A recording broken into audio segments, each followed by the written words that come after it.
Another double-digit increase in China's military spending. Asian neighbours are worried, especially Japan. The United States is also concerned. This was announced at China's National People's Congress. It was its biggest such rise in 3 years, bringing it to nearly 96 billion euros. Only the US spends more. Its Defense Department-based budget for 2014 is more than 383 billion euros. In 2012, Beijing boosted its military budget by more than 11%. Last year by nearly 11%, and this year the increase is more than 12%. The government has not revealed the total amount earmarked for internal security this year, though it did the last 3 years in a row, and those budgets were even higher than for outward-looking military spending. Last year there was an 8.7% internal security spending increase to cover dissident surveillance, journalists, internet control and security for individuals, for example.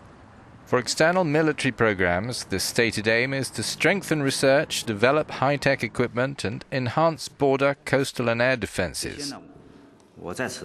In response to criticism from Japan, the Foreign Ministry spokesman in Beijing said China's military is not made up of Boy Scouts with spears.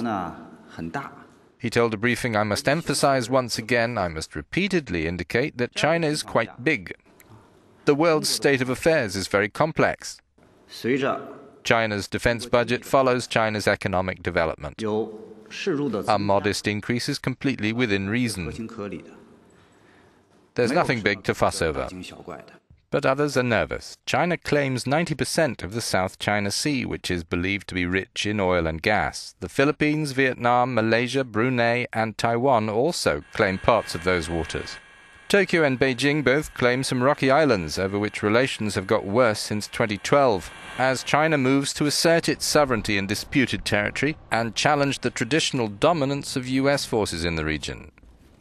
Japan's Cabinet Secretary-General says we will work with the international community and the surrounding countries to look into increasing the transparency of China's defense policies. Beijing has a new aircraft carrier and says it has begun building another. China is also at work on other surface ships, submarines, anti-ship ballistic missiles and developing technology to destroy missiles in mid-air.